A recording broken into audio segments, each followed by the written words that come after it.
초대형 군수 공장이 밀집한 북한 최대의 화약고 자강도.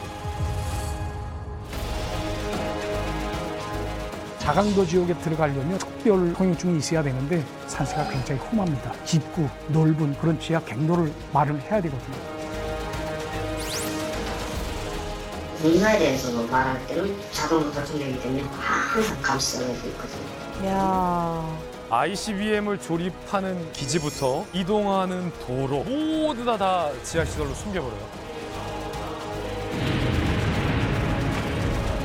미국 본토를 타격할 수 있는 ICBM 기지도 자강도에 있을 가능성이 높다라는 얘기가 전해지고 있고요.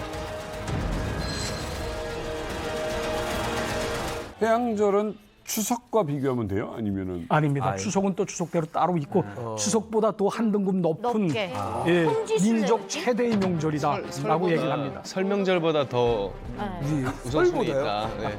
설보다 위라고요? 그 약간 미국으로 따지면 크리스마스? 그래서 민족 최대의 명절이다. 그렇죠. 민족 크리스마스 같은 예수님 태어나신 거. 크리스마스 같은. 저희 북한 최대 명절 역시 이제 태양절을 이야기를 하고 있는데 매년 이제 4월 15일이면 아주 성대한 행사가 이제 펼쳐집니다. 기념식과 함께. 그런데 올해 북한의 태양절은요 이전과 달라진 게 있었다고 해요. 바로 이 태양절이라고 하는 그 명칭을 거의 사용하지 않았다는 거.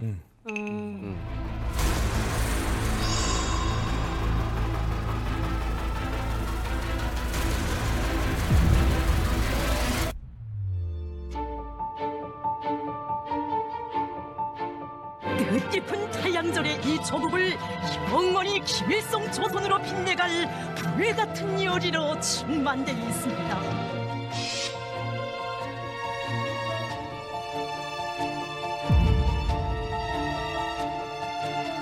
자, 김일성 생일인 태양절이 사라지고 있다.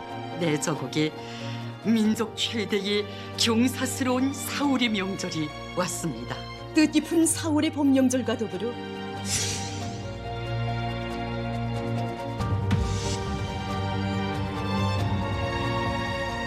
와, 4월 명절.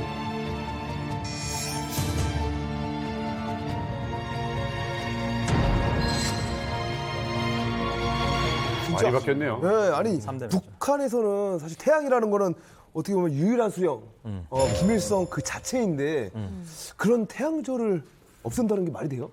이게 태양절을 없앤다라는 게 뚜렷한 징후로 올해부터 포착되고 있어요. 이미 김정은은 자기 아버지 김정일의 색깔 지우기에 나섰잖아요. 네. 예년. 근데 태양절이라는 용어를 쓰지 않는다? 이거는 아예 할아버지의 색깔을 북한 체제에서 지워버린다라는 뜻을 갖고 있어서 굉장히 충격적인 사건인데 그 증거를 제가 좀 찾아왔어요. 자, 북한 노동신문 기준으로 작년 2월 18일부터 4월 15일 사이 태양절이라는 용어가 사용된 기사가 총 36건 릴리즈 됐습니다. 작년에. 그런데 올해 기준으로 같은 기간 노동신문에 태양절이라는 용어가 사용된 기사는 몇 건이었을까? 작년에 36건이었잖아요. 올해는 단 한 건. 단 한 건. 그것도 태양절 당일에 어쩔 수 없이 쓴 기사 한 건밖에 없었습니다.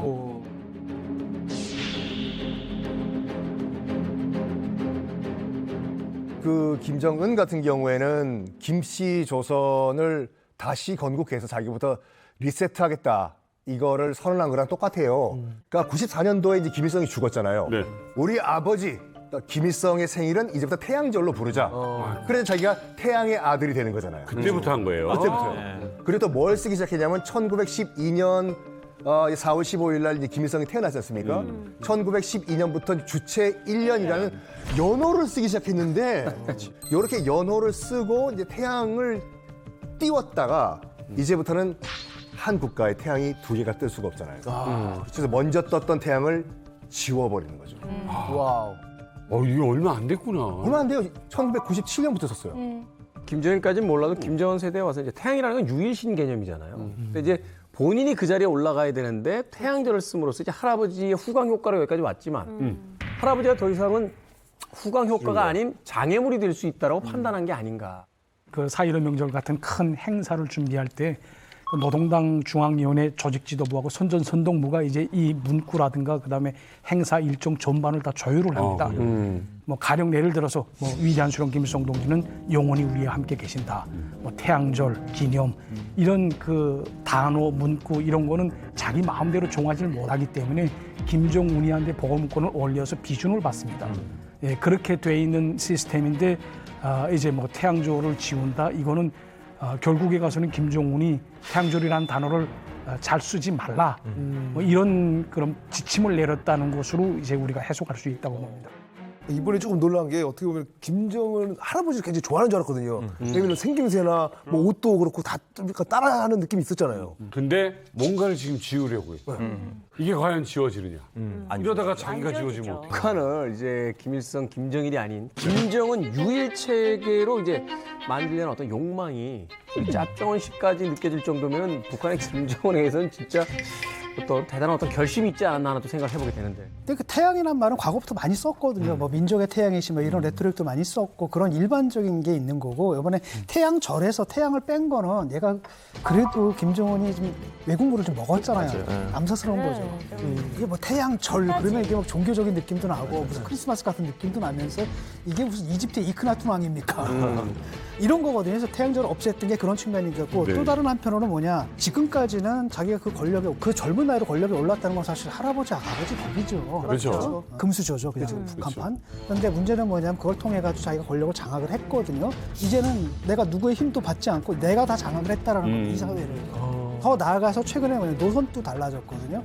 김일성, 김정일 노선이 이제 폐기가 되는 겁니다. 그게 이제 3대 헌장, 조국통 뭐 3대 헌장탑 없애고 그 선대까지만 해도 뭐가 있었냐면은 한 민족이다. 남한과 북한은 한 민족이고 그 내에서 모든 전략과 전술이 나왔는데 선언을 해버린 거거든요. 이제는 다른 나라다.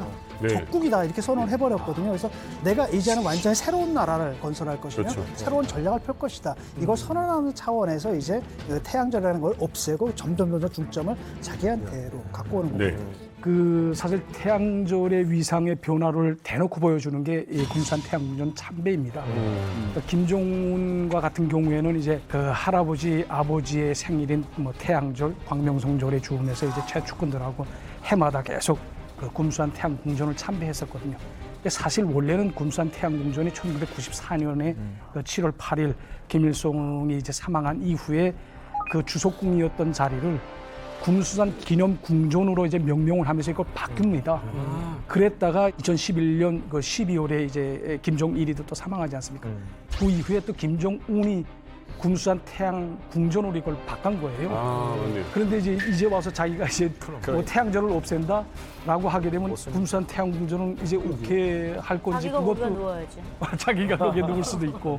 예. 그리고 제가 또 놀란 소식이 하나 더 있더라고요. 네. 태양절이라 부르지 않는 것도 놀랐는데 김일성 생일이 4월 15일이잖아요. 근데 이번에 김일성 광장에서 행사한 태양절 행사를 4월 14일에 했어요. 그래서 왜 그랬냐는 이유는 4월 15일 날이 비가 오기 때문에 날씨 사정으로 인해서 하루 앞당겨서 14일 날 했다는 거예요. 근데 저희는 다 북한에서 왔잖아요. 이거는 정말 이게 천재지변이 일어나지 않는 이상은 있을 수 없는 비가 오나 눈이 오나 떨어져도 정말 폭풍이 몰아쳐도 그날에는 해야 되는 날이에요. 그래요? 근데 그거를 바꿔서 14일 날에 했다는 거예요. 그러니까 대다수의 북한 전문가들이 진단하고 있는 게 이제 김정은의 심리에 대해서 우리 정보기관에서도 항상 보거든요. 아버지를 어떻게 생각하고 어머니에 대한 굉장히 어떤 이 결여감이 있다. 근데 할아버지 김일성에 대해서는 일반적인 이 손자와 할아버지 관계로 해석하지 않습니다. 네. 따지고 보면 김일성과 김정은이 같이 찍은 사진도 마땅치 않아요. 없죠. 김정은에게 있어서 할아버지에 대한 직접적인 추억이랄지 할아버지에 대한 연민, 할아버지에 대한 애정, 애틋함 이런 게 일반 손자처럼 없다는 거예요. 아버지에 대해서도 이 김정은의 감정을 굉장히 복잡하게 생각하는데 아버지 때의 측근 가신들을 김정은이 다 죽였잖아요. 제일 신호탄이 고무부였고 자기의 어머니가 아버지로부터 나중에 냉대받고 굉장히 극한 암투병이라는 죽음의 고통 가운데서 자기조차 보지 못한 채 임종도 못 지키게 하고 어머니와 나를 떼놓게 했다라는 아버지에 대한 어떤 굉장히 분노의식이 김정은의 잠재 속에 있다는 거예요. 아마 광명성절로 아버지 생일을 부르잖아요. 네. 북한에서 향후에 광명성절이라는 호칭이 어떻게 되는지도 좀 지켜보면 할아버지에 대한 김정은의 어떤 굉장히 뭐 냉철한 마음, 아버지에 대한 뭐 애정과 분노가 섞여 있는 마음이 향후에 이제 광명성절에 대해서도 북한이 어떻게 될지 좀 봐야 될 것 같아요. 이게 이렇게 선대 지우기를 해가지고 아주 성공한 케이스가 있어요. 제가 봤을 때는 김정은 총비서가 아마 역사 공부를 많이 하고 있는 것 같아요. 알게 모르게 제 유튜브도 많이 보는 것 같아. 공부하지 말라. 아니, 봐봐요. 조선이란 나라는 태조 이성계가 건국을 했잖아요. 네. 근데 조선왕조실록 태조실록을 보면 이성계 편이요. 이성계에 관련된 기록은 이방원이 썼어요. 네. 그러니까 이방원이 자기 아버지 이성계를 어떻게 썼냐면 자기가 뜨기 위해 가지고 바보를 만들어 말하는 거예요. 그러니까 지금 그 우리가 알고 있는 이성계에 대한 기록은 아들에게 휘둘리고 여인에게 휘둘리고 정치 노립에게 휘둘린 바보였다라고 기록이 돼 있어요. 근데 봐봐요. 이성계 같은 경우는 20살 때부터 여진족, 그다음에 홍건적, 외적과 맞서 싸우고 한 나라를 새로 창업을 한 사람이에요. 이런 사람을 바보로 만들었다? 이방원 입장에서 봤을 땐 죽이고 싶겠지, 자기 아버지를요. 근데 죽일 수는 없고 어떻게 하냐? 그냥 바보로 만들어버리고. 그러니까 실제로 이방원 같은 경우는 자기 아들이 세종대왕이잖아요. 세종대왕한테 가스라이팅을 한 거예요. 실제로 우리 조선이라는 나라는 무는 할아버지인 이성계가 열었지만 실질적으로 창업은 내가 했다. 라는 가스라이팅을 계속 얘기하는 거예요. 그러니까 그게 조선이 망할 때까지 쭉 이어져요. 그러니까 이게 성공한 케이스다 보니까 아마 김정은 총비서도 이 스토리를 아마 어디서 공부를 했지 않나. 또 이제 최근에 김정은을 우상화하는 노래를 발표를 했거든요. 네, 친근한 오보이라는 신곡을 발표했는데 너무 웃긴 건 이 오보이라는 호칭도 예전에는 김일성 그렇지, 수령님, 오보이. 오보이 수령님 이렇게 할 때 부르는 거였는데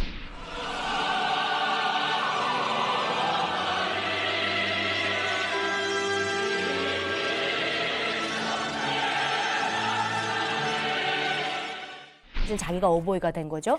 그리고 이제 뮤직비디오를 공개를 했어요. 저도 봤는데 요란하게 찍었더라고요. 친근함. 이 뮤직비디오 스타일도 굉장히 많이 바뀌었어요. 이 사람 저 인민 가수 아니에요? 김옥주. 김옥주 맞지요? 약간 저 80년대 초반에 우리나라 음료 광고 같네요. 꿈을 다해 보살피시네 노래하자 김종은 위대하신 흉노자 사랑하자 김종은 친근한 오보이 사랑하자 친근한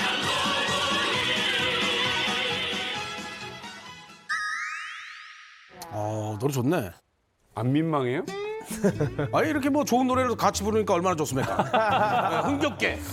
아니 혼자만 흥겨. 이춘희까지 영상을 보고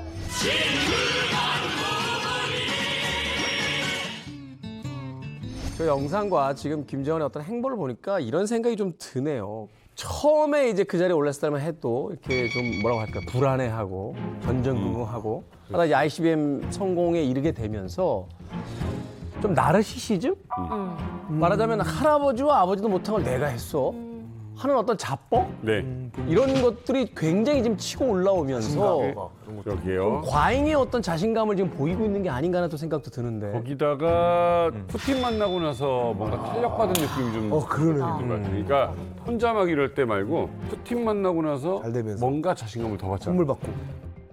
김정은이 요즘 왜 이렇게 자신감을 보이는지에 대해서 푸틴 만나고 나서부터 자신감 보이는 것 같다고 하셨죠. 저는 그랬어요. 역시 이제 이만갑 MC는 아무나 하는 게 아닙니다. 예리한 거. 거기에 플러스 태양절을 나흘 앞둔 날, 그러니까 4월 11일이죠. 네. 누가 북한에 찾아오냐면 자오러지 전국인민대표대회 상무위원장이 북한을 찾아서 김정은을 만나요. 근데 이 사람이 중국 서열 3위예요. 오, 그래요? 네. 그리고 올해가 북중 수교 75주년. 그리고 북중 우호의 해를 맞아서 북측이 초대하고 중국 서열 3위가 갖는 거예요. 예전 같은 경우에는 시진핑이 한 번, 김정은이 한 번 서로 오고 가면서 고위급 교류를 했었는데 코로나 이후에 한 수년간 못했으니까 북한의 김정은 혹은 고위급, 중국의 고위급이 만난 게 지금 뭐 4년 만에 처음 이뤄지는 고위급의 방북이다라고 볼 수 있죠. 이 뭐 대단한 사람인 건 맞는 것 같습니다. 전국 인민대표회 상무위원장을 맡고 있잖아요. 전국 인민대표니까 대한민국의 인민대표가 누굽니까? 국회의원들이잖아요. 우리나라로 말하면 국회의장급이에요. 의장급. 그러네. 거기다 또 겸직한 게 뭐냐? 정치국 상무위원을 하고 있거든요. 정치국이라는 게가 어떤 곳이냐면 공산국가에서 미국으로 말하면 약간 상원, 로마로 말하면 원로원 같은 거거든요. 거기 7명이 있어요. 그 중에 한 명이라는 거죠. 그러니까 막강한 권력을 가진 사람인 건 맞는 것 같고 이런 사람이 북한을 방문했다라는 것은 김정은한테는 굉장히 고무적인 일이죠. 근데 이게 권력 서열 3위가 그냥 3위가 아니에요. 그러니까 시진핑의 진짜 찐 오른팔인데 왜냐하면 자오러지의 할아버지랑 시진핑 주석의 아버지 시중신이랑 같은 혁명 동지예요. 결정적으로 이제 그 시진핑 눈에 자오러지가 들어온 계기가 뭐냐면 당시 이제 시진핑이 권력의 핵심에 있지도 않았음에도 불구하고 이 자오러지가 시진핑 주석의 아버지 시중신의 묘역을 성역화를 해준 거예요. 얼마나 고맙겠어. 그러니까 자기 할아버지랑 그러니까 집안끼리도 일단은 그 연이 닿았고 그랬더니 우리 아버지 정말 불쌍한 우리 아버지를 성역화시켜줬기 때문에 명목상 서열3위가 아니라 너는 찐 서열3위가 되라라고 명령을 해버린 거죠. 너무 궁금해지는데 짭정은 씨 이번에 그 자오러지는 왜 만난 거예요? 뭐 무슨 비밀 얘기한 거예요? 사실 그 자오러지 동무 같은 경우는 무슨 아니야. 중국 원 발음입니다. 자오러지 동무 같은 경우는 사실 이 징검다리에서 디딤돌 같은 친구입니다. 이 말이 뭐냐? 우리 북조선의 목표가 있다면 바로 우리 진핑 형님을 만나는 거 아니겠습니까? 작년에만 봐도 내가 그 러시아를 가서 우리 푸틴 형님을 만났더니 전 세계적으로 많은 사람들이 저한테 관심을 갖지 않았습니까? 그래서 올해는 꼭 우리 찐핑 형님 좀 만나게 해달라고 그렇게 내가 부탁을 하기 위해서 만났습니다. 한 일리가 있을 거야. 그럼 마지막에 이렇게 인사했을 때는 무슨 얘기하고 이렇게 인사를? 부탁을 하는 입장이니까. 우리 두 나라는 뗄래야 뗄 수 없는 하나의 만나게 관계다. 해달라. 합장을 해달라. 이 보통을 따면 쉬고 이런 거. 따고. 짭정은 씨의 이야기가 이 가능성이 많다는 게 뭐냐면 어떤 점에서요? 그 지금 그러니까 우리 정부에서도 자오러지 방북 시에 그러니까 김정은과 시진핑과의 만남이 이제 조율되지 않겠는가라는 그런 그 상식적인 이야기도 지금 현재 나오고 있고요. 그리고 또 이제 올해 말쯤 되게 되면 이제 김정은이 베이징을 찾아가서 시진핑과 이제 회담을 할 수 있다라는 그런 관측도 제기되고 있습니다. 특히 이제 그 푸틴 같은 경우에는 지금 그 방북 일정을 조율하고 있다는 그런 말까지 지금 언론에 계속 나오고 있거든요. 이런 것을 이렇게 종합적으로 봤을 때 이제 뭐 김정은 그리고 시진핑 푸틴 이렇게 북중로의 삼각관계가 더욱 끈끈해질 수 있는 그런 가능성도 우리가 배제할 수 없다고 봅니다. 네, 이 김정은은 점점 더 강해지는 대북 제재를 피하기 위해서 이 위기를 또 벗어나기 위해서 밖으로는 이제 시진핑, 푸틴 형님들에게 이제 잘 보이기 위해서 최선을 다하고 있다라면 북한 내부에서는요, 바로 이곳, 바로 이 지역에 집중을 하고 있다 하는 이야기가 나오고 있습니다. 최근 김정은이 자신의 모든 지지 기반과 측근들이 있는 평양보다 더 중요하게 여긴다는 이곳. 이곳은 대체 어디일까요? 김정은의 몸은 평양에 있지만 아마 마음은 24시간 이곳을 향하고 있을 것이다 라고 말할 정도예요. 과언이 아니에요. 김정은이 자신의 힘을 키우기 위해서 집중적으로 들여다보고 있는 곳, 북한의 군수시설의 메카로 불리는 곳, 핵개발 시설부터 ICBM 미사일 기지, 북한 최대의 화약고, 말 그대로 핵보다 더 무서운 그곳, 자강도입니다. 자강도.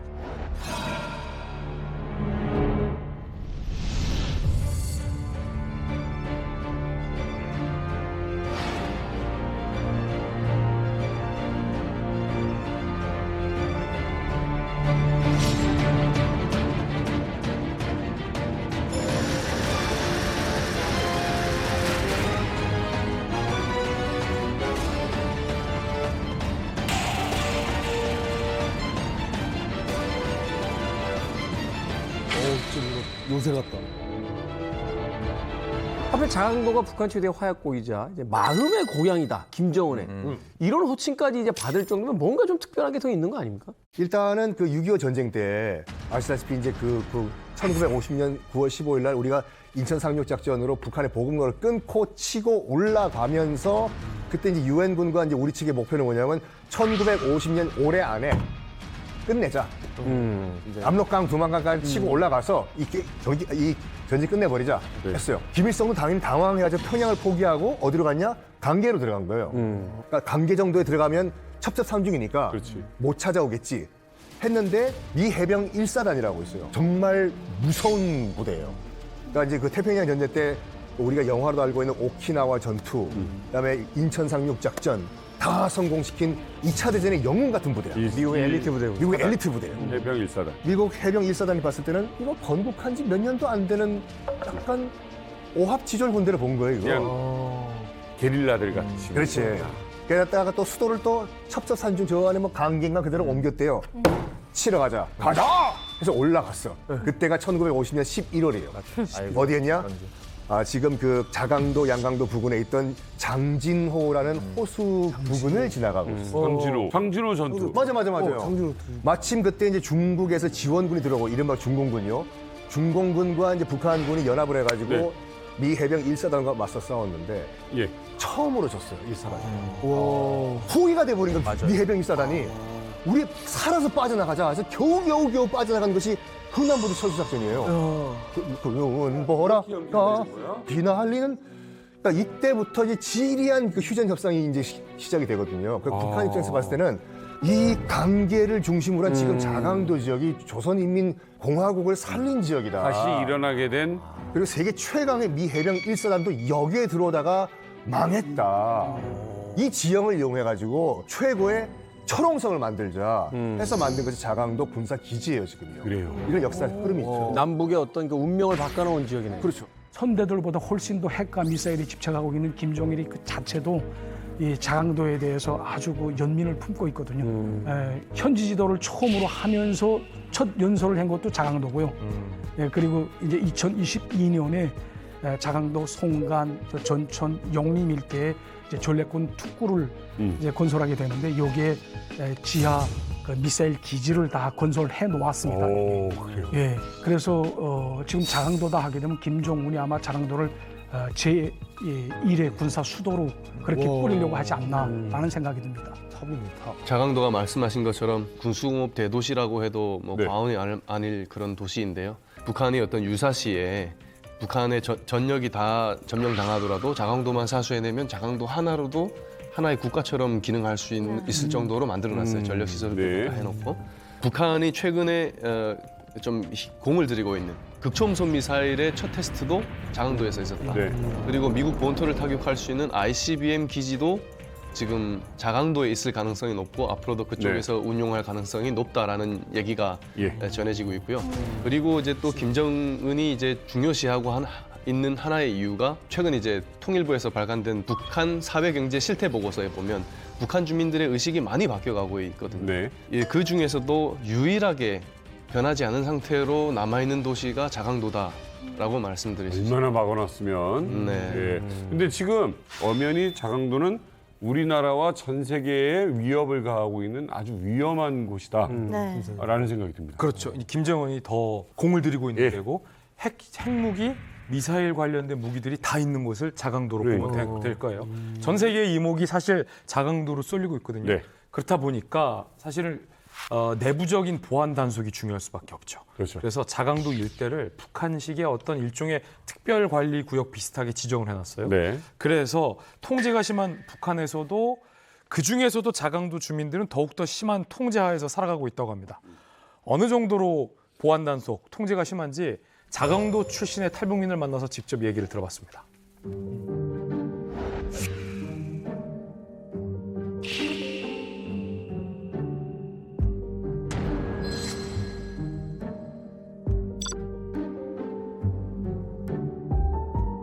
자강도 사람들이 나갈 때는 무조건 당국의 승인을 받아야 해요. 윤리당위원회, 군당위원회 그렇게 다 절차를 받아야 됩니다. 그리고 그 승인을 받는 데까지 기간이 평균 보름이라는 시간이 걸립니다. 평양시 들어가는 것보다 자강도 들어가는 게 더 힘들어요. 왜냐하면 특별 통행 중이라고 합니다. 일명 빨간 도장을 딱 쓰고 있는 거. 그리고 하나 받기 위해서는 엄청난 시련을 겪어야 된다고 할까요? 제가 자강도 사람이잖아요. 자강도 사람임에도 불구하고 고향에 들어가자고 하면 쉽지 않습니다. 우선 자강도에서 승인을 해야 됩니다. 저에 대해서 신원이 확인되면 그 사람 들여보내라 뭐 이 정도. 그렇게 신원이 확인된 상태에서 왜 들어오냐? 들어오는 목적이 뭐냐? 그렇게. 여기로 말하면 경찰과 같이 비슷한 이제 현역 그 전사들이 경비를 서고 있는 자리죠. 근무하고 있는 군인들도 많아요. 말하자면 자강도와 량강도 근처에 해중리라는 그런 데가 있어요. 이제 딱 경계선이죠. 거기가 핵을 만드는 하나의 큰 시설로 김정일이 그 시대에 이제 거기가 들어왔어요. 그쪽에는 그 누구든 내리지 못해요.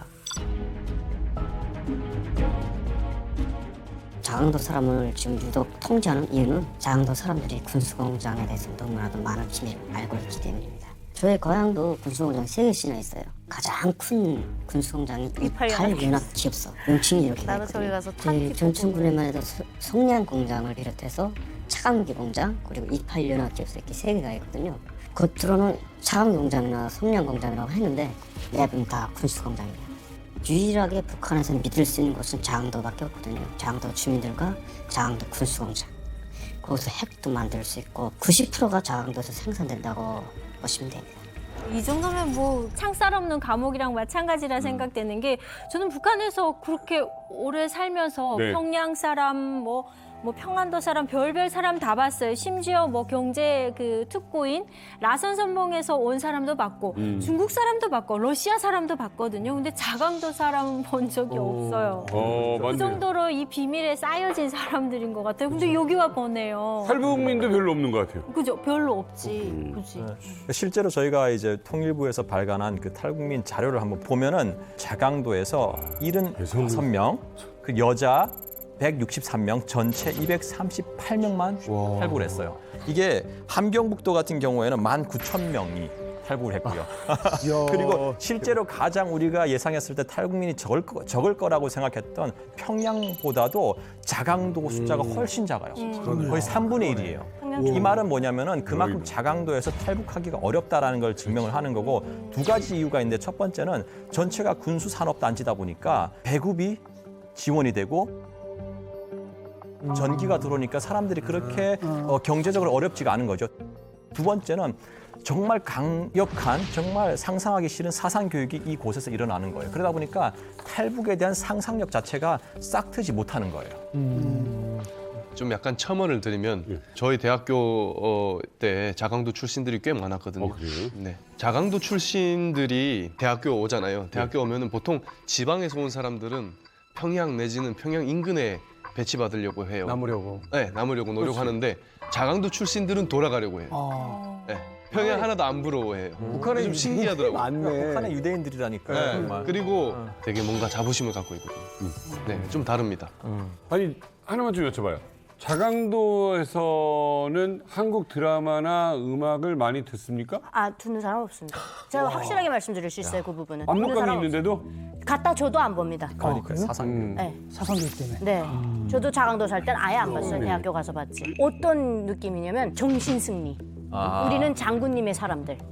네. 선택받은 자. 절대 선택받은 자들. 네. 와. 그러니까 갖다 줘도 안 봐요. 소름이 끼쳤어요. 지금 저 얘기 듣고. 아니 이렇게 어떻게 보면 이 자강도 주민들을 통제할 정도면은 외지인은 아예 뭐 거기 들어가는 건 아예 불가능했는데. 그러게요. 자강도 그들만의 땅처럼 뭔가 비밀에 둘러싸여 있는 그런 곳입니다. 평양 사람이 자강도에 갈 일도 별로 없다. 근데 그 어려운 걸 해내신 분이 있습니다. 유현우 대사님은 해외에서 외교관으로도 활약하셨지만 자강도에서도 사셨다고 합니다. 진짜요? 진짜요? 제가 자강도에서 한 3년 살았거든요. 제가 1994년부터 97년까지 이때가 고난의 행군 시기였습니다. 그때 자강도 강계시에서 제가 살았는데 3년간을. 평양에서 뭐 타고 가요, 자강도까지? 평양에서 이제 갈 때 평양 만포 해산 이렇게 되어 있는 구평열차가 있습니다. 근데 말이 구평열차지 한 시간에 4, 50km 정도 가는 그런 완행열차거든요.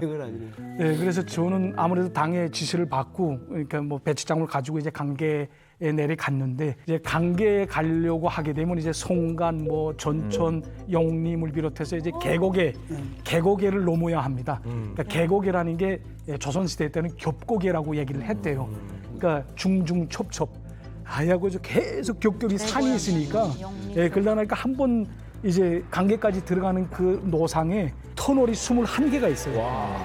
21개의 터널을 지나야지만 이제 강계에 도착하는데. 렌즈겠다는 거죠. 예.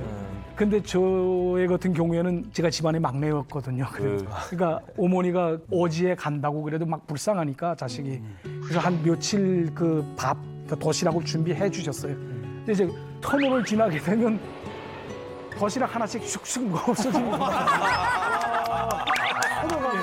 터널 지나게 되면 권한행군식이니까 예, 섬에 치고 굶은 사람들이 뭐 가립니까 그걸 어두워지면 예, 불간 한번 쑥 지나게 되면 쑥 없어지고 그렇게 되거든요. 그렇게 산 어지입니다 정말. 산골이에요, 산골. 야, 이게 진짜. 아니, 점점 듣다 보니까 무슨 무협지에 나오는 맞네. 무림 고수들이 살고 있는 무슨 이런 이상한 동네 아니 같아요. 지금 대사님이 영림, 전천 다 말씀하셨거든요. 제가 전천에서 태어나서 영림에서 학교 다니고 두문리에서 공부를 했단 말이에요. 다 나와요 지금. 진짜 거긴 첩첩산중입니다. 자, 자강도가 이렇게 북한에서는 중요 지역이라고 하고요. 사실 우리에게는 아주 위험한 지역이기도 합니다. 그런데 자강도가 이렇게 비밀에 쌓여있다 보니까 북한 내에서도 약간 흉흉한 소문들 그리고 뭐 억측들이 난무하고 있다고 합니다. 원래 사람들이 이제 그 캥기는 게 많을수록 이제 숨기는 게 많잖아요. 그렇죠. 우리 집에 들어갈 때 다 블랙박스도 지우고 가는 것처럼. 블랙박스도 지우고 가는 것처럼. 저는 안 좋아요. 삶을 자꾸 일반화시키세요. 자기가 그렇게 살면 아닙니까? 순간에. 아니 블랙박스가 지워지는 기능이 있어요? 착한 적해서 제 잘못이에요, 하여간. 지금 그 김정은이 자강도의 통제를 강화하고 있어요. 그러니까 사람이 들어가는 것도 힘들게 만들고 나가는 것도 힘들게 만들고 그러면은 안에 뭔가를 좀 숨기고 있다는 얘기인데 특히 이제 2020년 4월 같은 경우에는 자강도를 난공불락의 군사 요충지자 제2수도로 만들어라 네. 라고 하면서 진입로를 심지어 국가보위성이 직접 관리를 하고 초소들 있잖아요. 그 도 경계 초소들의 수를 3배 늘렸다고 하는데 도대체 그 안에 뭘 숨기고 있길래 뭐가 캥기는 게 있길래 이렇게 보안을 강조하고 있을까 궁금해지는 시점입니다. 네. 맞습니다. 그래서 김정은이 이렇게까지 하는 걸 보면은 분명히 뭔가 엄청난 이 구린 것이 이게 숨겨져 있지 않나 생각이 드는데 그게 뭔지 퀴즈로 한번 준비해봤습니다. 일단 퀴즈를 받기만 하다가 내신다. 너무 좋습니다. 네. 2019년 북미 정상회담 결렬 이유는 자강도의 뭐뭐뭐뭐 때문이다. 안다. 이거 이건 아시는 안 돼. 분들도 저는 알아요. 가짜 피 혈액 공장 때문이야. 뭐야? 자강도 가짜 피 공장이 있어요? 그런 공장이요? 이렇게 앰플 같이 있는데 이게 가짜 피거든요. 그러니까 혈장판이라고 그러나? 인공혈액. 네, 그거 꽂는 공장이 자강도에 있어요. 이게 흉흉한 소문 억측이 이런 거구나. 그런가? 아니 정답은 바로 비밀 핵 시설입니다. 그렇죠. 알것 같은데. 지금까지 표면적으로 드러난 핵 관련된 시설은 2군데 위치가 거론되고 있어요. 영변 그리고 함경북도 길쭉은 풍계리. 풍계리. 예. 그래서 영변과 풍계리 이 두 곳이 북한에 드러난 공식적인 핵시설이잖아요. 그런데 국제사회가 파악하고 있기론 북한이 아마도 보유하고 있을 것이라고 추정되는 핵 탄두 개수가 적게 잡아도 180개. 네? 80개요? 한 60개. 그런데 영변과 풍계리 두 곳만으로는 이 180개에 달하는 핵 물질을 다 생산하고 보관하는 대로는 부족하다라는 게 전문가들의 공통적인 지적이에요. 그러면 어디인가 이곳 말고 비밀 핵 시설은 있을 것이다. 많은 전문가들이 의심하고 있는 것이 바로 자강도. 자강도에 이른바 비밀 핵 시설 혹은 핵 관련된 물질들을 숨겨두고 있을 것이라고 추정하고 추측하고 있습니다. 특히 2019년 북미 정상회담이 결렬된 이유가 김정은이 숨겨놨던 비밀 핵 시설을 미국이 알고 있었고 트럼프 전 대통령이 그걸 딱 언급했을 때 김정은이 목 뒤서부터 뻘개졌다. 그것이 혹시 자강도와 관련 있는 게 아니냐 이런 전망이 많았습니다. 그래서 저희가 그때 당시 영상을 준비했습니다.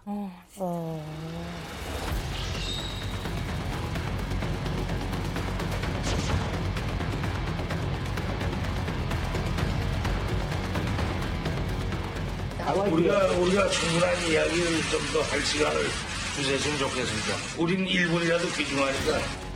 저 때까지만 하더라도 김정은이 굉장히 주도적으로 자신감을 보였어요. 비핵화가 있습니까? 비핵화 준비되셨습니까? 그런 의지가 없다면 여기 오지 않았을 겁니다. If I'm not willing to do that, I won't be here right now. 뒤에 그 의지가 있다.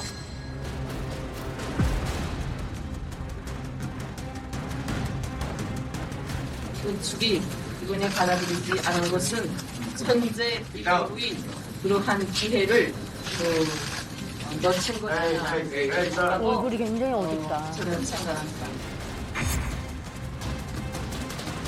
와, 그냥 바로 그냥.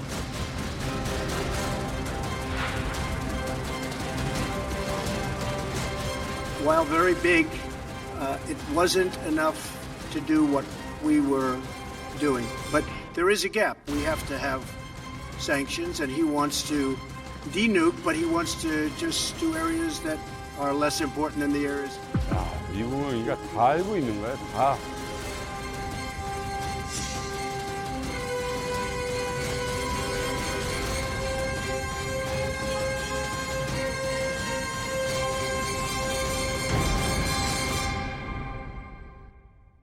김정은 입장에서는 사실은 1차 회담까지만 하더라도 굉장히 자신감이 차 있었어요. 그래서 특히 이제 외신 취재 기자들에 대해서도 우리말로 야, 방해하지 마라. 지금 굉장히 중요한 얘기하고 있다라며 우리는 핵포기 의사가 있다라는 것을 공개적으로 밝혔고 트럼프 당시 대통령도 이에 화답하면서 분위기가 좋았거든요. 근데 이 미국을요, 만만하게 보면 안 됩니다. 그때 결렬했던 이유 중에 하나가 기사로 이미 보도됐지만 미국은 5개의 시설을 트럼프가 이름을 댔다는 거예요. 예를 들어 영변이나 풍계 말고도 강선은, 평산은, 희천은 정확한 우리말 발언으로 about 강선, what about 평산, about 희천 김정은과의 비공개 독대 회담에서 이걸 물어봤다는 거예요. 근데 김정은이 당황하면서 답변을 제대로 못했다는 거예요. 영변 핵시설을 아예 폐쇄하겠다라는 것만 김정은은 세워서 간 거예요. 김정은 밑에 있던 그 참모 누구도 다. 그러니까 트럼프 전 대통령이 당시에 없던 걸로 하자 라면서 회담장에서 일어나서 박차고 그 자리에 나가는 거죠. 중요한 게 비핵화 의지가 얼마나 진정성이 있느냐라는 거잖아요. 그러니까 북한에서는 그러니까 미국을 속이려고 했던 겁니다. 한두 개 정도 미국이 이거 정도 알고 있을 거다. 이거 포기하겠다라고 하자라고 했는데 미국에서는 5개 얘기를 하거든요. 그러니까 3개에서 4개가 더 있다는 걸 알고 있는 거고 심지어는 위성 사진까지 딱 찍어가지고 이걸 딱 내놨다라는 거 아니에요. 그러니까 김정은이 거기까지 준비가 안 된 거죠. 그러니까 플랜 B를 세워가지고 이럴 경우에는 우리가 어떻게 나아가겠다 이런 계획 없이 믿고 간 겁니다. 이거다라고 갔는데 거기서 그냥 딱 내놓으니까 할 말이 이제 딱 없어진 거죠. 그러니까 외교적으로는 참모들도 아직 아마추어 수준에 불과한 거죠. 그렇죠. 그러니까 핵 목록이란 말 나오잖아요. 니들이 우리한테 제출한 핵 목록 다 빠져 있다는 겁니다. 중요한 부분들은. 그래놓고서 무슨 비핵화의 의지가 있다라고 하느냐. 아까 김준 기자가 부른 세 곳 중에는 자강도에 있는 곳이 있는 거예요? 휘천은 자강도다. 휘천 공작기. 저는 김정은이가 당황한 이유가 미국이 이것을 다 파악하고 있다. 다른 말로 말하면은 유사시에 우리가 때릴 수 있다. 그거지. 이거에 대해서 김정은이가 들통난 것에도 이제 놀랐겠지만, 뭐지? 공격당할 수 있겠구나. 이거에 엄청 당황스러워가지고 어떻게 대처해야 할지 몰랐을 것 같아요. 짭정은 놀랐는데? 그죠? 많이 놀라신 것 같은데. 아니, 짭정은 씨. 그 트럼프 대통령이 자강도 그 숨겨진 비밀 핵실험 사진을 딱 놔뒀을 때. 그때 기분이 어떠셨습니까? 이거 이 방송에서 이런 얘기해도 될지 모르겠지만 똥 싸다가 들킨 것 마냥 굉장히 당황스러웠습니다. 똥 싸다가 들킨 것 마냥 굉장히 아니 이게 어떻게 되게 아니 이렇게 은밀하고도 비밀스러운 거를 이거를 이성으로 다 훔쳐보고 있냐 이거 아니 여러분 당황스럽겠는데? 아니 미제 승냥이들이 항상 얘기한 게 뭡니까? 사생활 보호. 근데 이래놓고 이 김정은의 이 사생활은 다 전체 공개를 해버려서 그래서 내내 너무 기분이 나빠서 트럼프고 뭐 형님이고 나발이고 그냥 우리 북조선으로 돌아왔습니다. 사실 저희가 영화를 보게 되면은 이제 마피아 조직에 경찰이 들이닥치잖아요. 그럼 경찰이 갔어요. 그때 두목이 제일 먼저 하는 게 내 금고 잘 있나? 거기 가서 금고부터 막 확인하잖아요. 그렇지. 근데 김정은도 똑같은 패턴을 보여요. 북미 회담이 노딜로 간 다음에 김정은이가 제일 먼저 간 곳이 어디냐면요. 자강도예요. 자강도 여기 가가지고 군수공장을 시찰을 해요. 아마 제가 생각하기에는 보물단지들이 잘 있나 이거를 이렇게 보고 가는 거죠. 가면서 아마 다시 점검했겠죠. 이미 미국이 이곳을 알고 있는데 폭격이 되거나 혹은 이게 준비를 뭘 더 해야 되나 이걸 이제 체크를 하러 왔겠죠. 제가 다급해진 거죠. 이 분야에 있었던 경험자 입장에서 한마디 하면 아마 이 사건이 있고 나서 수많은 사람들이 아마 날아가지 않았을까. 네, 관련자들. 시설 관리 이렇게밖에 못했어. 분명히 화가 나서 상당히 많은 사람들을 날렸을 거다. 자, 자강도에 분명히 뭔가 핵시설이 있다. 뭐 미국은 또 더군다나 다 알고 있다. 그런데 이게 진짜 있는지 확인이 됐을까요? 그래서 제가 준비했습니다. 그래서 이 자강도에 숨겨져 있는 비밀 핵시설 바로 희천 하갑입니다. 희천 하갑. 바로 여기가 이제 북한의 비밀 핵시설 중 하나로 추정되는 하갑 지하 시설이에요. 근데 저처럼 아마추어들은 사진만을 봤을 때는 이게 일반 산간지역 같이 느껴지는데 이걸 어떻게 핵시설이다 이렇게 단정을 지을 수 있는 겁니까? 솔직히 자강도 같이 황항암 지역 같은 경우에는 군사 탐사 위성 가지고도 못 봐요. 그 안에 뭐가 있는지요. 네. 근데 여기가 핵개발 시설이라는 것을 보여주는 결정적인 사진이 있어요. 자, 이 왼쪽이 이제 2007년도 사진이고 오른쪽이 2021년도 똑같은 지금 하갑 지하시설 인근에 있는 저수지 사진인데 똑같은 겨울이에요. 뭔가 지금 차이점을 못 느끼시겠어요? 위에 눈이 쌓여 있고 여기는 눈이 오른쪽 안 쌓여 있네요. 호수가 안 얼었다는 얘기잖아요. 그러니까 이 저수지 부근에서 지금 겨울임에도 불구하고 뜨거운 뭔가 물이 지금 저수지 쪽으로 쏟아져 나오고 있다는 반증인 거죠. 이거. 온수가 나오는 거죠. 맞아. 그때 서균열 교수님이 영변 핵시설을 설명하시면서 뭔가 하신 말씀 기억 안 나세요? 납니다. 뭔데요? 그때 위성에서 잡았더니 온수가 흘러나왔다. 그래가지고 이게 걸렸다. 그랬던 그렇죠. 그러니까 우라늄에서 이제 플루토늄으로 이제 바꾸기 위해서는 엄청난 양의 그런 열이 발생을 해요. 네. 그럼 이 열을 어떻게 식히냐? 바로 주변에 있는 물 가지고 냉각수로 이용을 하는데 이 뜨거워진 냉각수를 어디다 갖다 버려야 될 거 아니에요? 네. 마침 저 저수지였던 거죠. 지금 그 해빙된 부분을 한번 계산해 보니까 축구장이 1.4배 규모였다고 해요. 그만큼 엄청나게 많은 플루토늄이 저 땅 속에서 지금 만들어지고 있다는 추정이 가능한 거죠. 그러니까 지금까지 이제 밝혀진 바로 의하면 북한은 이 하갑 지역의 지하 시설을 북한은 1991년부터 이제 이걸 만들었고요. 그리고 미국에서 최초로 이거를 탐지한 거는 1996년. 네. 그 이후에 쭉 조사를 했더니 이 지하 시설 안에서 우라늄 농축 그리고 핵시설 또 만든 핵무기를 저장하는 그런 용도로 지금 쓰이고 있다고 합니다. 네. 이 자강도 편을 저희 하는 이유 중에 하나가 여기인데 정상회담 관계자들, 미국 측 전문가들이 북한에게 제일 우선순위 중에서 상위권으로 문제 제기했던 데가 바로 희천이었어요. 희천. 트럼프와 실무자의 입에서 희천이라는 단어가 딱 나왔을 때 김정은을 같이 보좌하면서 따라갔던 미용호, 최선희 등등이 희천이라는 얘기가 나올 줄을 아예 생각조차 못하고 있어요. 진짜 깜짝 놀랐겠다. 미 정보 당국이 야 희천의 하갑 밑에 좀 수상한데?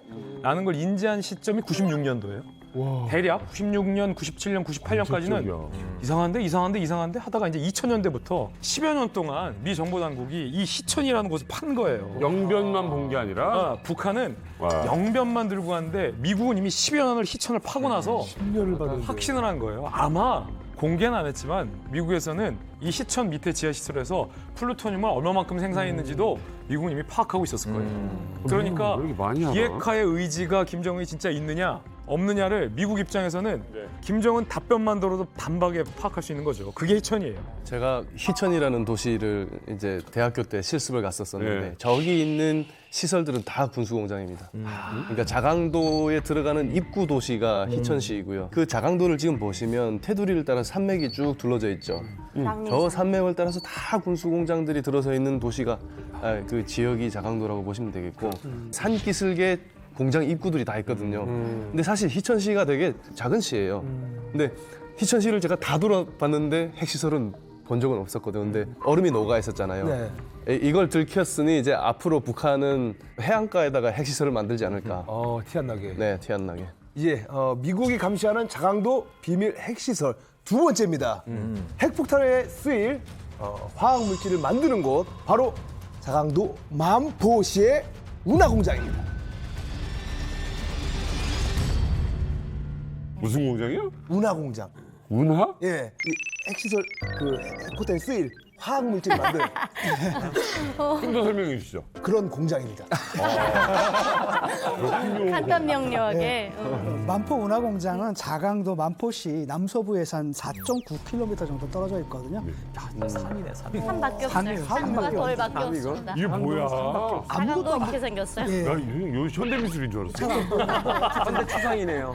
저 공장에는 이제 본부, 지원 시설, 뭐 건전소, 전기 분해동, 생산 공장, 그다음에 혼합 충전 공장, 탄약 창고 등등등등 네. 다양한 시설들이 있습니다. 그리고 네. 지하 벙커하고 또 창고 등으로 이어지는 진입로까지 다 마련되어 있는데 이게 이제 위성 사진에 찍힌 거죠. 야, 이걸 어떻게 이게 그러니까 CIA 보고서도 있어요. 근데 앞서 봤던 이제 희천 지역에 비해서는 유사시에 미국이나 우리가 때릴 우선순위는 조금 떨어지는 곳이 만포 운하공장인데 절대로 이 운하공장을 만만하게 보면 안 되는 게 일단 지리적으로 보면 산 사이사이 협곡 계곡 사이사이에 공장들이 막 숨어 있는 거예요. 맞아요. 그래서 요격도 어려운 지역인데 그럼 이곳에서 운하공장에서 도대체 뭘 생산해내느냐. 일단 핵무기를 개발하려면 핵물질이 필요하잖아요. 근데 핵물질이 캐면 바로 나오는 게 아니에요. 핵물질 득템. 이게 아닙니다. 네. 우라늄이나 플루토늄 같은 걸 추출해야 되는데 그러려면 화학 반응과 화학 처리를 통해서 그 핵물질을 추출해내야 됩니다. 그 화학 물질을 핵물질 처리용 시약이라고 우리가 보통 부릅니다. 그 핵물질 처리용 시약을 생산하는 곳이 바로 만포에 있는 운하기지입니다. 그래서 미국의 북한 전문 매체 38로스가 위성 사진을 통해서 이 지역을 분석했는데 백색의 저 흰색 물질도 보이죠? 이게 일종의 플라스틱 소재로 추정되는 시약통입니다. 2016년 당시 수십 개였는데 2021년 당시에는 수백 개로 늘어났고요. 2023년 9월에는 아예 추가 창고까지 설치한 것으로 파악이 됐습니다. 자, 그러면 이게 뭘 의미하느냐? 핵 물질 처리용 시약 생산량이 기하급수적으로 늘었다는 건 핵 물질 생산량에 쓰였다는 거죠. 그래서 이 시약 생산량의 증대는 곧 핵실험의 양, 핵무기 생산량의 증가분과 비례한다. 이렇게 보면 됩니다. 또 이제 운하공장이 일반 공장이 아니라는 걸 우리가 어떻게 볼 수 있냐면 경호가 엄청 삼엄한데요. 그 대공포 부대가 7곳이 저 이제 운하공장을 감싸고 지키고 있다는 거죠. 대공포 부대가 와서 7개가 지킨다? 그러면 일반 공장은 아닌 거죠. 말하자면 일반적인 폭격기나 이제 전투기가 들어가는 것에 대한 방어 체계가 갖춰져 있다. 한 가지 첨언을 하면 우리가 위성 사진을 봤을 때 약간 플랫하게 보이는데 실질적으로 가보면 아마 되게 가파른 산 속에 들어가 있어요. 그러면 이게 일반적인 미사일로 공격하기 어렵습니다. 들어갔다가 풀업 기동해서 수직으로 꽂아야 되는데 이럴 경우가 좀 어렵거든요. 이럴 경우에는 보통 우리가 순항 미사일을 사용하는데 순항 미사일 같은 경우는 대공포나 이런 걸로 요격이 가능하죠. 자, 미국이 감시하는 자강도 비밀 핵시설 마지막입니다. 이거는 직접 핵폭탄을 터트리는 핵실험 장소입니다. 바로 자강도 시중군 무명산입니다. 무명산이요. 무명산. 저기가 무명산이 있는 시중군이 어디냐면은 강계와 만포 사이에 있는 뭐 이름 모를 약간 자그마한 동네예요. 그러니까 무명산이 말 그대로 이제 없을 무 이름 명자. 그러니까 이름이 없는 산이에요. 또 무슨 산 이름을 붙여야 되는데 그냥 무명이다 해서 무명산 된 거거든요. 지금 이 2006년도에 북한이 이제 첫 핵실험을 하겠다라고 이제 추정이 되는 그 발표가 나왔을 때 그럼 어디서 핵실험을 하는가? 그 당시 이제 그 두 군데의 후보지가 있었는데 첫 번째가 어디냐면 함경북도 길쭉은 풍계리. 풍계리 유명하죠. 두 번째가 이제 시중군 무명산 일대예요. 풍계리는 이미 그 핵실험이 실시됐다고 우리가 이제 알고 있지 않습니까? 네, 맞아요. 그러면 이제 무명산 밑에도 핵시설이 있나? 핵실험을 하려면 수많은 갱도를 뚫어야 돼요. 이 밑에도 5개의 갱도를 뚫고 있다라는 첩보를 알아냈어요. 그래서 여기가 보통 장소가 아니라 여기도 핵실험을 할 수 있는 지하 갱도 시설이라는구나라는 걸 우리가 특정해낸 거죠. 지하 핵실험을 하자면 여러 가지 그 조건들이 구비돼야 되는데 풍계리 핵실험장을 보게 되면 다 안반으로 되어 있기 때문에 산세가 굉장히 험합니다. 그리고 또 피해를 최소화하기 위해서 인구 밀도가 아주 작은 그런 지역을 택합니다. 그리고 또 세 번째로 핵실험을 하기 위해서는 좀 깊고 넓은 그런 지하 갱도를 마련해야 되거든요. 이런 최적의 장소가 이제 풍계리 말고 시중군 무명산일 수 있다라는 이야기입니다. 그래서 당시 이제 우리 정부가 북핵 대응 TF팀을 조직했습니다. 그래서 24시간 상황실을 운영하면서 이곳을 이제 집중 감시했거든요. 네. 강원도 원주에 있는 지진 관측소 그리고 휴전선을 따라가서 설치된 무인 관측소를 통해 가지고 여기 계속 감시를 했습니다. 그런데 아직까지는 뭐 핵실험을 했다는 특별한 징후를 발견하지는 못했던 거예요. 근데 모르죠. 좀 더 지켜봐야죠. 왜냐하면 그걸 하려면 실제로 했을 때 이게 관측이 되는 것이기 때문에. 아니 이렇게 24시간을 감시해놓고도 증거 하나 못 찾았던데 왜 자꾸 의심하지? 나 이해를 할 수가 없습니다. 예. 너무 궁금해하니까 내가 오늘 솔직하게 내가 자강도 여기 다 말씀드리겠습니다. 자강도가 사실 우리 북조선의 5대 사업 중 하나인데 원천 특구로 저희가 내년에 이제 지정을 하려고 합니다. 예, 그래서 무명산에 뚫은 갱도가 이제 저희가 찜질방 사업을 위해서 얼음방, 숯방, 소금방으로 해서 터널 하나씩 뚫는 겁니다. 그러니까 여러분들도 이만각 동무들도 내년에 휴가는 우리 자강도 온천 특구로 놀러 오면 된다. 이렇게 생각하시면 되겠습니다. 핵 개발에 필요한 화학물질 생산부터 원자로로 핵연료 만들고 심지어 모든 조건을 갖춘 핵실험장까지 있습니다. 그야말로 자강도 전체가 단순한 어떤 핵실험뿐만이 아니라 거대한 어떤 군수산업단지 같은 그런 느낌이 드는데 이제 김정은이 왜 트럼프와의 회담 속에서 이 자강도에 대한 비밀이 들켰을 때 그토록 당황했는지 왜 포기할 수 없었는지 그걸 이제야 좀 안 것 같은 그런 또 생각이 드네요. 자강도 전체가 일종의 비밀 요새화된 기지 같다라는 걸 우리 시청자들도 지금쯤에 명확하게 이해하셨을 것 같아요. 주민들에게 얘기를 들어봤는데 뭐 통행 금지뿐만 아니라 전화 도청에 비밀 서약 쓰는 일이 비일비재하다고 합니다. 자강도 주민들의 증언 들어보시죠. 제가 실제 겪어봤는 데 보면 군대 나올 때 군대 처음 오면 문구를 쓰거든요. 그때 앞으로 어딜 가든 절대 자강도와 관련된 발설을 하면 안 된다. 너희들이 본 특히 군수 공장이나 군부대 모든 게 다 눈에 보이는 게 다 군수예요. 그러니까 절대 그에 관련해서 일체 발설을 하면 안 된다. 그런 거 수역을 쓰고 나와요. 핸드폰 할 때도 자강도 군사 비밀에 대해서 군사에 대해서 또 군부대에 관련한 그런 온행을 절대 하면 안 된다. 그런 온행을 할 때는 자동 보입으로 들어가기 때문에 그렇게 되면 교화소로 가거든요. 도청을 당한다. 네. 한마디로 군사에 대해서 말할 때는 자동으로 도청되기 때문에 항시적으로 심지어 같은 도 안에서 그런 말은 삼가해라. 그렇게 다 토치가 내려와요. 자강도는 1구5로 되어 있고요. 지방 사람들은 다 평양도 똑같습니다. 1구 2. 그렇게 해야 감시관리소에서 이거 자강도 사람이구나. 단번에 감시할 수 있도록 자강도만은 1구 5입니다. 서로가 감시시켜요.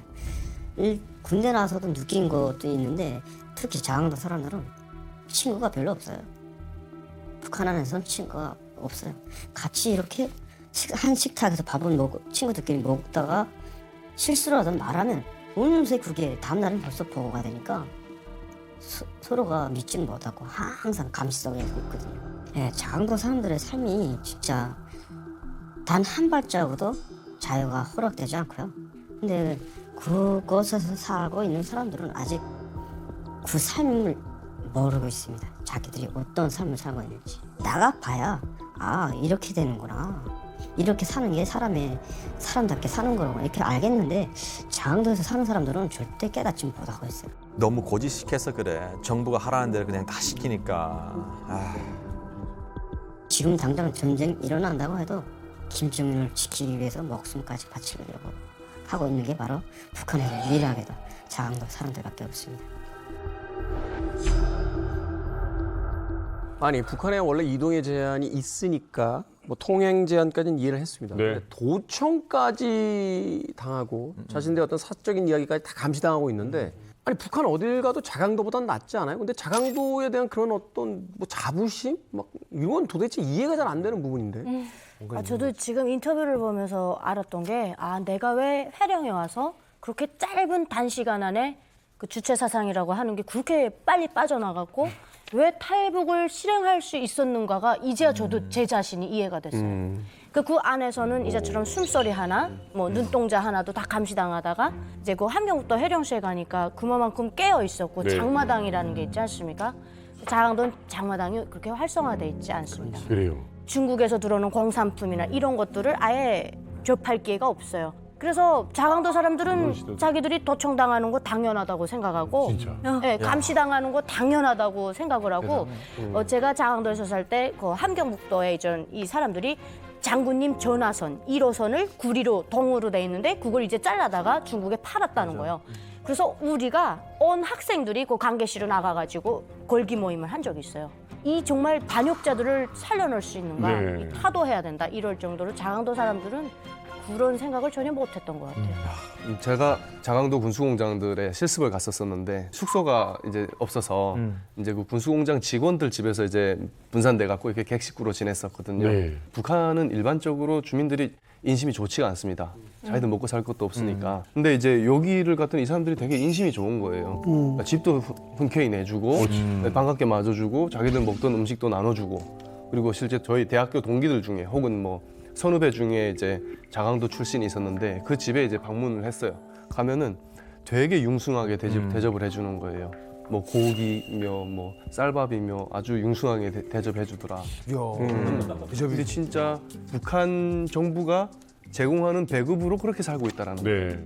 북한 전체에서 전기가 귀하잖아요. 그렇죠. 자강도에는 전기 난방이 되는 아파트를 자강도 주민에게 선물해 준 적도 있고요. 평양 못지않은 최신식 아파트 860세대를 자강도 주민에게 선물하기도 했습니다. 집을?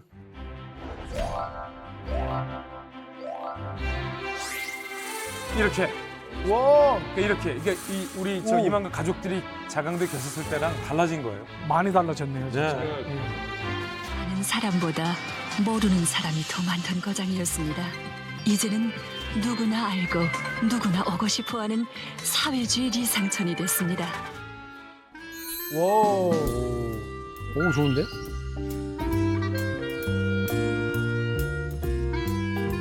자다가 눈을 떠서 보면 정말 이거 내가 사는 집이 맞긴 맞나.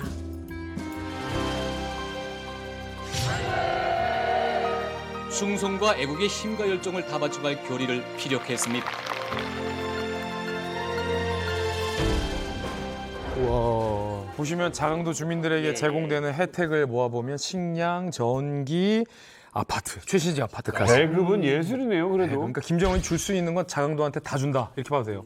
배급에 세 집까지 주면은 뭐 그냥 뭐 참고 살만할 것 같기도 한데 아니 이렇게까지 해주는 거 보니까 김정은이 핵시설 말고도 엄청난 걸 혹시 숨겨놓은 게 아닌가 이런 생각이 좀 들긴 하네요. 핵시설 말고 더 엄청난 걸 숨겨놓은 것이 아닌가라고 하셨잖아요. 봐봐요. 핵 개발 성공했어요. 이것만 갖고 뭐 하겠어요?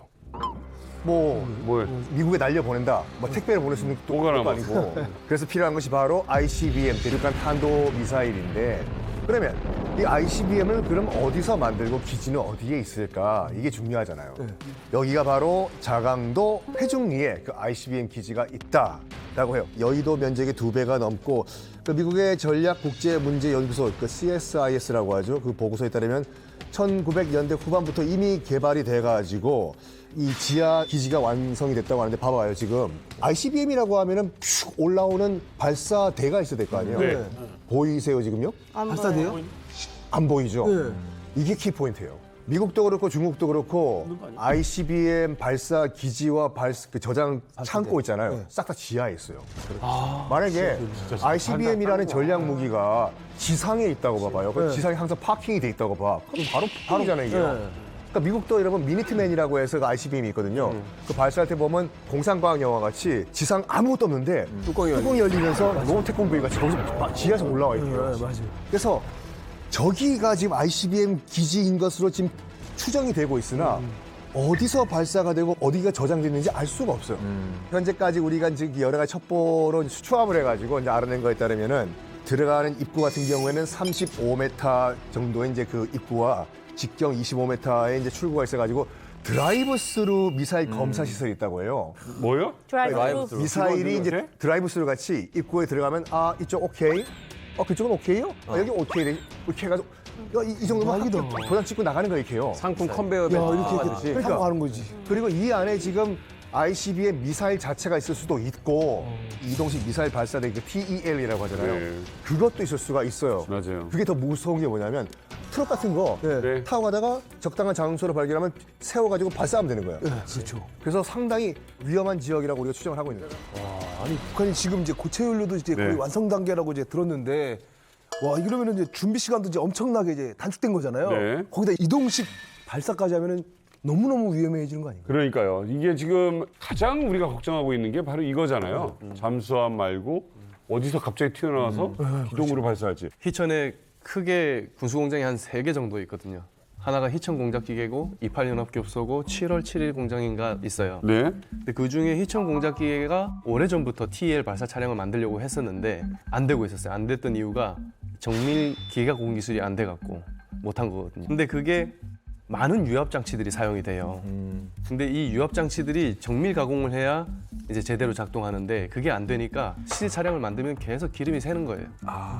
네, 근데 이게 완성된 시점이 2006년, 7년쯤이고 사실 이게 우리 정보기관이라든가 우리나라 쪽엔 좀 잘 알려지지 않아서 한 17년, 18년 때 북한이 TEL 발사 차량을 많이 보여주는데 저게 중국에서 가져온 걸 이제 개조한 거다 이런 얘기를 많이 했었는데 제가 알고 있기로는 2006년, 7년에 완성이 돼서 그때부터 만들기 시작했다. 다양한 TEL 발사 차량들을. 네. 그 이동식 발사대를 텔이라고 하고 최근에 북한이 이제 기차에서 발사하는 것까지 선보였는데 근데 이게 생각보다 효용성이 떨어진다는 분석이 많아요. 왜냐하면 이게 엄청난 핵무기를 싣고 이동을 해야 되는데 거의 뭐 무진동 차량 수준까지는 아니더라도 흔들림이 좀 적어야 되거든요. 이게 자칫 흔들리면은 이동하다가 터져버릴 수가 있어요. 불안정이죠. 그래서 통상적으로 북한이 텔 혹은 기차에서 발사할 때 굉장히 천천히 느리게 이동해야 된다는 한계가 있습니다. 그러면 타겟이 될 확률도 높아진다는 거고요. 그렇죠. 그게 북한의 지금까지 최고 고민이었습니다. 그런데 북한이 이걸 해결했어요, 최근. 자, 질문. 이걸 어떻게 해결했을까? 1번. 침대는 과학이다. 스프링을 단다. 흡수되게. 2번. 텔이나 기차 말고 또 다른 수단을 발명한다. 3번. 또 다른 시설을 이용한다. 뭘까요? 1번. 충격 흡수를 해야 되니까 거기다 좀 그래, 스프링 푹신한 거를 좀 1번이. 넣는다. 물침대 차량 개발. 물침대 좋다. 진동이 있어도 안 되고 근데 북한의 도로 사정은 뻔하고 미국이나 우리 같은 경우는 진동을 잡아주는 기술을 개발했을 거예요. 엄청난 예산을 들여서. 맞아요. 근데 북한은 문제 해결법이 좀 남다릅니다. 이게 속도가 느리다, 발각될 수 있다잖아요. 그렇죠. 그러면 속도를 빠르게 하거나 진동을 없앤다 쪽으로 해결하는 게 아니라 그걸 다 지하화로 숨겨버립니다. 역시. 그래서 안 보이게 한다. ICBM을 조립하는 그 조립 기지부터 이동하는 도로 모두 다 지하 시설로 숨겨버려요. 2018년에 자강도 지역에 있는 주요 군수 공장을 잇는 지하 갱도 관통 공사가 완성됐다라는 첩보가 있었어요.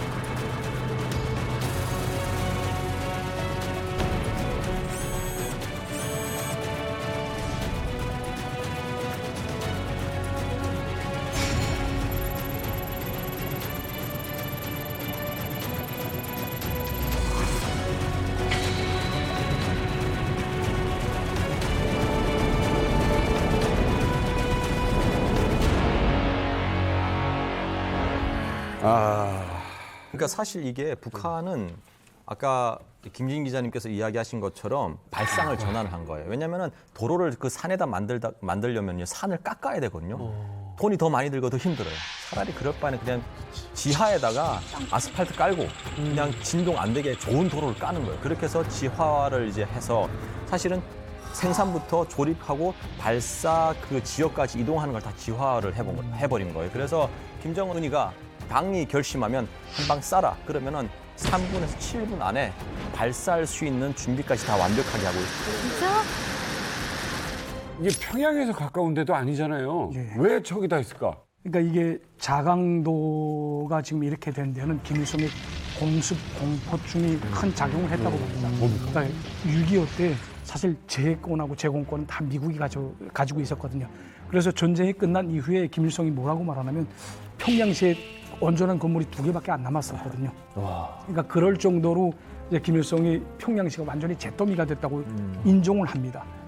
예, 폭격에서부터 피하자면 이 지하에 터널을 만들고 그 군수공장들을 다 갱도화해야 되겠다라고 결심을 했던 것 같습니다. 북한이 너무 지금 생각해보면 잔인했다고 생각되는 게 제가 학교를 하다가도 사이렌 소리가 엥 울리면 학교에서 이렇게 인원을 선발해요. 나름 빨딱빨딱해 보이고 눈치 빠른 애들 이런 애들 뽑아가지고 그 조기대 옷 같은 걸 이렇게 입혀요. 황토색 나는 거. 그런 걸 입히고 이제 어딘가로 차로 실어서 가거든요. 한참을. 그럼 이제 산골짜기 이런 데 가다 보면 이제 그 입구가 나오는데 문제는 입구가 너무 많아요. 어떤 건 이렇게 동방을목 쳐놓은 것도 있고 입구를 이렇게 헷갈리게 해놓은 거죠. 그럼 이제 우리가 거기 안으로 들어가면 이제 그 지하 세계에서 뭐 화약도 만들어내고 이렇게 하는데 우리는 이제 임무가 선연병의 임무가 탄피 만드는 거였어요. 전 지금도 기억나거든요.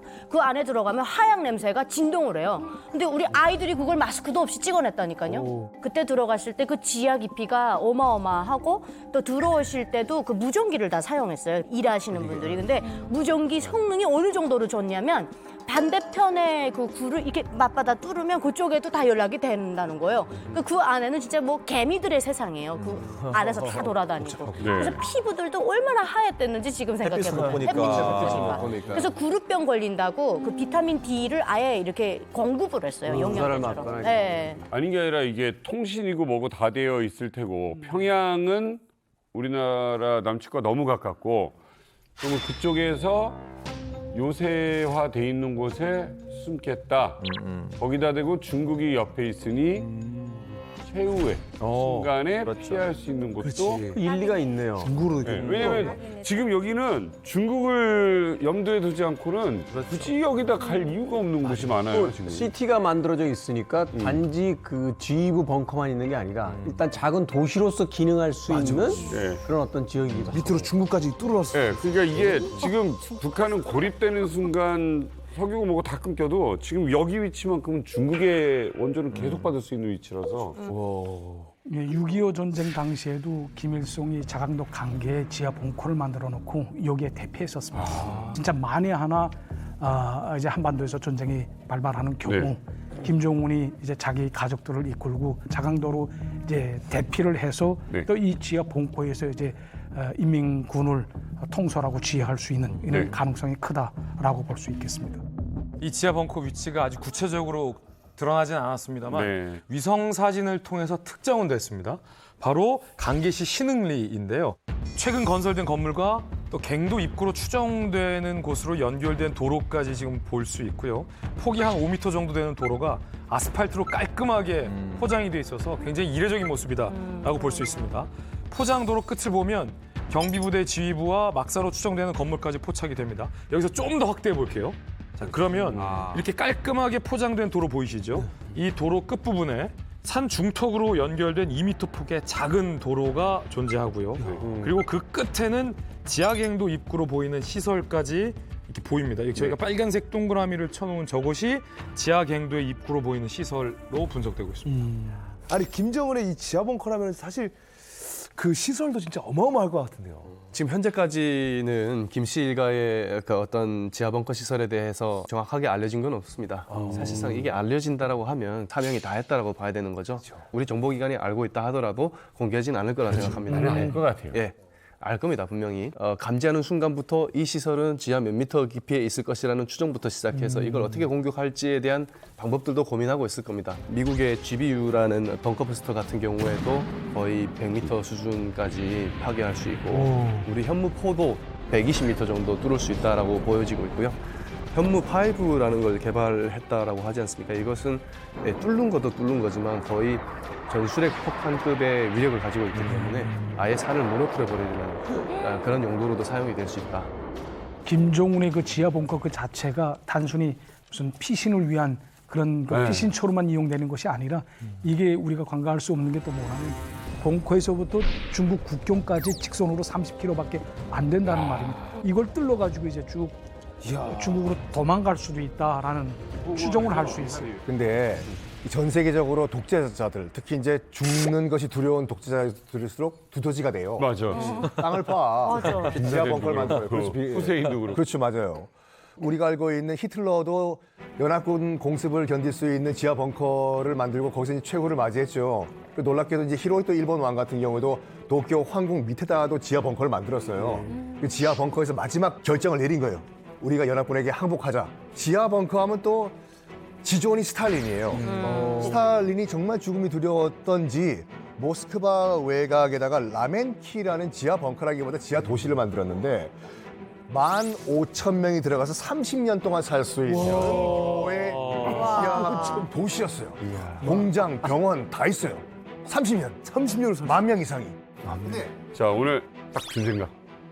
독재자들 몇몇이 지하에서 그렇게 벙커를 냈었는데 스스로 무덤을 팠구나라는 생각이 들어요. 아, 정말 끔찍한 얘기였어요.